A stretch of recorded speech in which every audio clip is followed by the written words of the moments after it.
नमस्कार मंडळी, मी प्राची कृत्विक किचनमध्ये तुमच्या सर्वांचं खूप खूप खूप मनापासून स्वागत। आज आपण बघणार आहोत घेवड्याची सुक्की भाजी कशी बनवायची ती। त्यासाठी लागणारं साहित्य म्हणजे घेवडा घेतला आहे मी पावशेर, बटाटे घेतले 2 मोठे आकाराचे, कांदा घेतला आहे बारीक चिरलेला, लसूण आणि हिरवी मिरची वाटून घेतली आहे मी, टोमॅटो घेतला एक मध्यम आकाराचा, कोथिंबीर घेतली आहे बारीक चिरलेली आणि अजून आपल्याला लागणार आहे लाल तिखट, मीठ, हळद, धना जिराची पूड आणि जिरं आणि गरम मसाला आणि अर्थातच 2 चमचे तेल तापायला ठेवले आहे मी आधीच कढईमध्ये। त्यात आपण टाकूया जिरं छान कडकडलं का त्यात टाकूया बारीक चिरलेला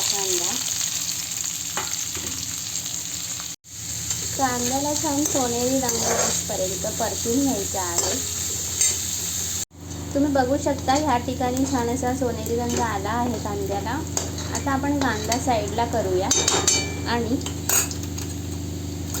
तेलात लसूण आणि हिरवी मिरचीचा ठेचा घालून छान परतून घेऊया 1 मिनिट।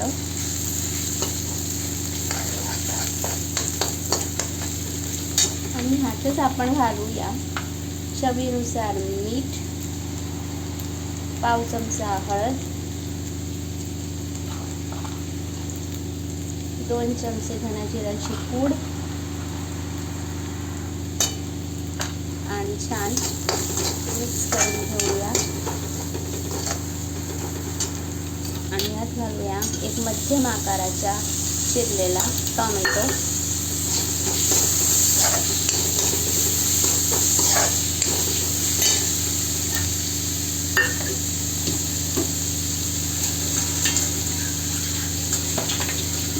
आणि त्यात थोडंसं पाणी घालून टोमॅटो शिजवून घेऊया नरम होईपर्यंत।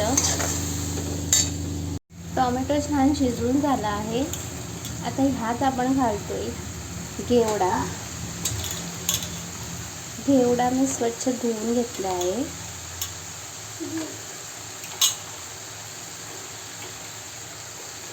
आणि बटाटा घालूया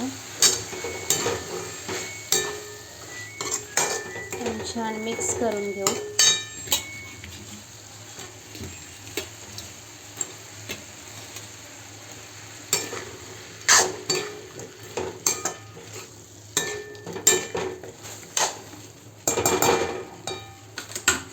आणि ताट ठेवून ह्याला 15 ते 20 मिनिटं वाफेवर शिजवून घेऊया। अधूनमधून ह्याला हलवून घ्यायचं आहे भाजीला, ती करपणार नाही।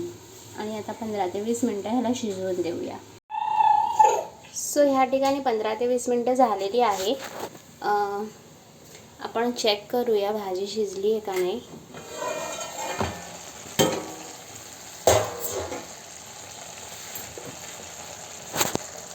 तुम्ही बघू शकता या ठिकाणी छान भाजी शिजलेली आहे।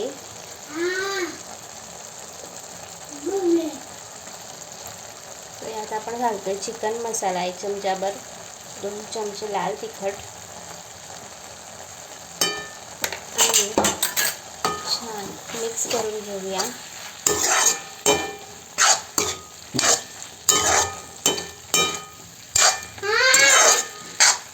आणि अजून एक मिनिट त्याला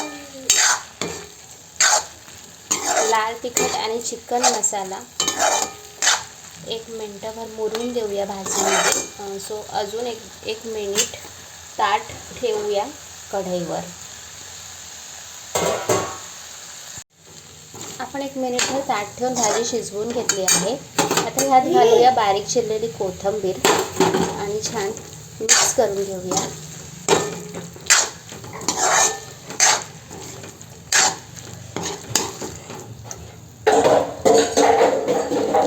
बघू शकता या ठिकाणी छान घेवड्याची सुक्की भाजी तयार झाली आहे।